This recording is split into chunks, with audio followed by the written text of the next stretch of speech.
Hi, I'm Dr. Antonio Graceffo, and welcome to China Economic Research, coming to you today from Ulaanbaatar, Mongolia. Today's episode, Economic Impact of the Coronavirus, Part 4.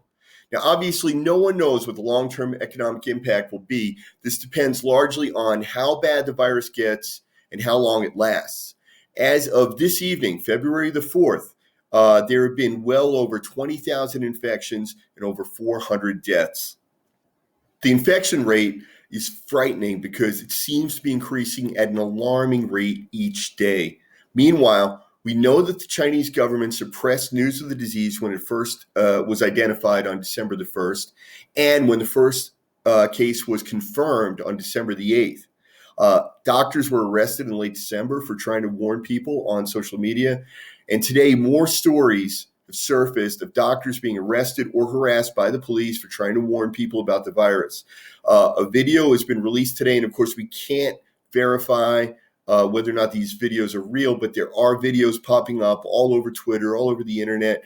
This video today showing the police going to the home of a medical worker and telling her that she has to remove her social media post about the virus, and she has to print an apology and a statement saying that she was in error and she's mistaken and she's sorry. Another report came today about a doctor that was arrested very recently for trying to warn people about the virus, saying that it was much worse than what the government was saying. So whether we know if all these reports are true or some of them are true, we definitely know about December 1st, December 8th, and the late December one where 7 or 8 doctors were arrested.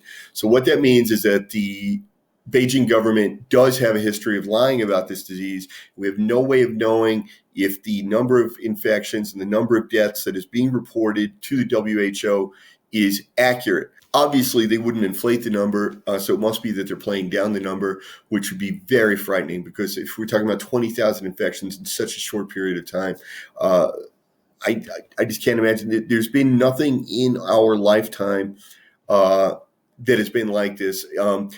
Coronavirus surpassed SARS a few days ago. The only thing that I can really compare it to is the Spanish flu that happened about 110 years ago, and that wound up killing millions of people. Meanwhile, Hong Kong is at the center of the discussion of this coronavirus. Now, Hong Kong is a separately administered region of China. Population is only about 7 million, like just over 7 million. And it's very wealthy, it's very developed, but it's very small. Population's only 7 million. And they have numerous borders with mainland China.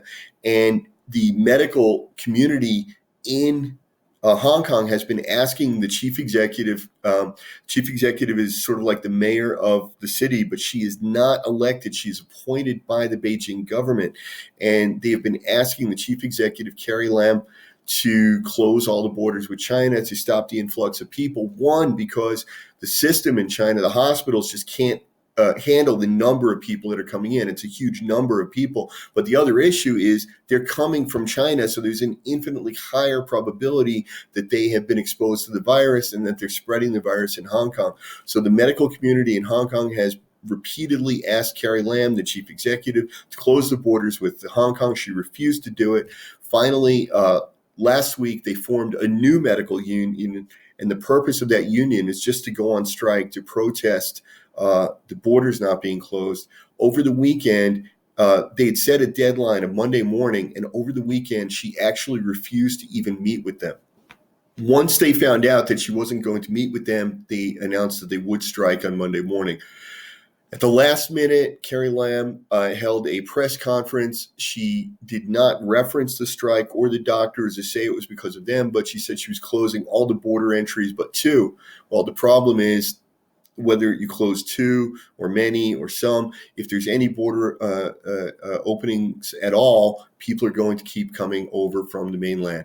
And so the medical community, medical workers have announced that another 2,400 of them have announced that they will go on strike starting tomorrow.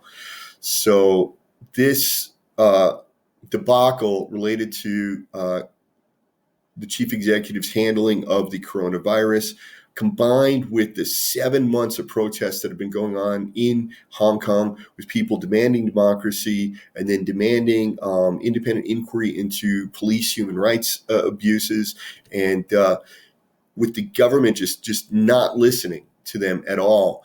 This underscores the need for democracy. Mark Twain always said, democracy is not perfect, but it's the best thing we got. And whether it's good, it's bad, it doesn't matter. What is true in this case is that if Carrie Lam knew that she had to stand for re-election, she would be much more inclined to listen to the people. But she doesn't serve the people. She serves the communist government in Beijing, and she's doing what they tell her. And she probably does not have the authority to close the border crossings. She has to get permission, I'm sure, from Beijing for that. Either way, whether she has to get permission or doesn't have to get permission, the point is she serves Beijing, not the people. And handling the coronavirus underlines that, makes it very clear that that is the case, because she's not listening to her own doctors who are telling her to close the border. So across China, people were meant to be back at work and school this week after the Lunar New Year holiday. The government announced they were extending the holiday. A lot of companies have extended the holiday.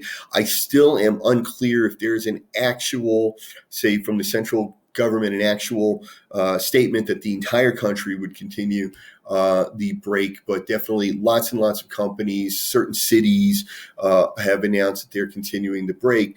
And while that makes sense and while that's good to do, most of them are only extending until February the 9th. Even the university, Shanghai University, contacted me and they said, we're going to extend the break to February the 9th. Well, that's good, but today is February 4th. You're extending the break till the 9th. And from what I understand from the WHO reports, this disease takes up to 2 weeks to incubate, which means that someone could be infected today, go to work on February the 9th, and they don't show any symptoms, but meanwhile they're contagious and they can infect everybody in their workplace. So I really don't understand how extending the break to February 9th serves any purpose at all. Even companies that have said they're going to extend it for another 10 or 14 days, it still doesn't mean anything because the infection rates are increasing. They're not even decreasing yet. So you have continually increasing infection rates right now. Somebody could be infected today and go to work 10 days from now, 14 days from now, and infect all their coworkers. So I don't know. I'm not a doctor. It's not up to me how long they stay closed. I'm just saying it doesn't make a great deal of sense to me. Now, 14 provinces and cities have said businesses need not start operations until at least the second week of February, right? So as I said, some of them going out to the 10th and 15th. So this is 14 provinces and cities. And this was information that I had from yesterday. Today, it may be more. It seems like hour to hour, I'm reading more and more. But what I'm not seeing is a blanket statement coming from the central government saying everybody should stay on break for another 2 weeks. Bloomberg estimated that 69% of China's GDP is on break right now. So I guess they're totaling all the factories, because a lot of factories are closing across China because these are places where lots and lots and lots of people would be working together in a closed-in environment. And so the factory owners, thank goodness, the managers, they've had the foresight to say, well, we're not going to have our workers come into the factory because this is a place where you may cause infections. But Bloomberg estimated 69% of the Chinese domestic GDP is on break right now. I'm sure that number is arguable, but I think it's important that just to say that right now a significant percentage of China's GDP is on hold. The other news that was going on during all of this was for the past 10 days, or for a period of about 10 days, the government announced that they were going to build a new coronavirus hospital in Wuhan, and it was going to be the fastest anybody ever built a hospital. It was going to be 10 days, and it was going to be a hospital dedicated to this disease outbreak. And they did do it, and the hospital opened on Monday, as far as I know, given the reports that are popping up online. As far as I understand from the complaints that are coming from doctors, both inside and outside of China, the real issue is that they have a shortage of medicine, shortage of medical supplies, and a shortage of personnel. Let's think about this. These are hospitals where normally not everybody would be working 24 hours a day. Some people would be home sleeping and some people would have the day off. And of course, now you have so many patients coming in that all the doctors, all the staff, they're working around the clock, they're exhausted. And so we have a shortage of doctors, shortage of staff, definitely a shortage of medicine. There have been a few reports that they found a way to treat the disease, but they were doing it with a combination of HIV drugs, which are very, very expensive and in very short supply, and some other drugs, which of course would also be in short supply. And it took a tremendous amount of these drugs to help just a few patients. So if they start treating everybody with this, they'll be out of supplies very quickly. And I don't see how building a new hospital solves any of these problems. Wuhan has convention centers, they have sports stadiums, they have all sorts of buildings they could repurpose as hospital wards.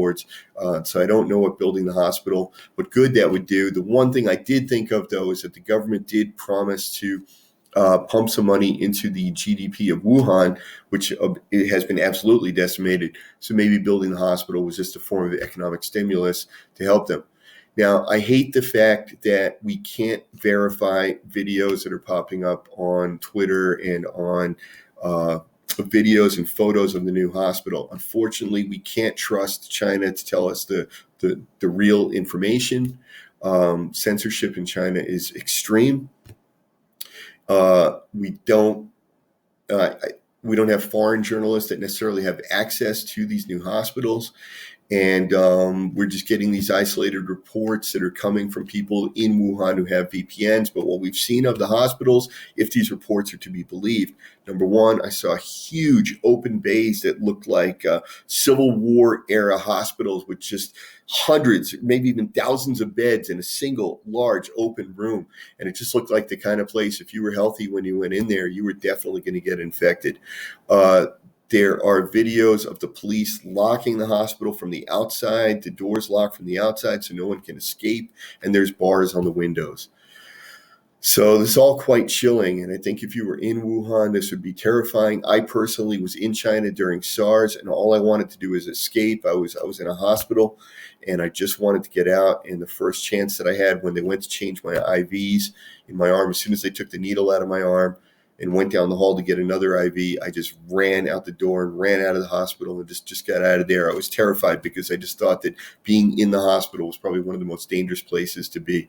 The beds were about, 8 inches apart, and the person next to me was coughing up blood into a glass beaker. And I just thought, I don't need to be in this room. So my heart goes out to these people in Wuhan. I have a lot of issues with the behavior of the Chinese government, but obviously the people are human beings, and our thoughts and prayers are with them, and I'm really sorry for them. And anybody who's stuck in that hospital, that's just got to be the worst thing in the world.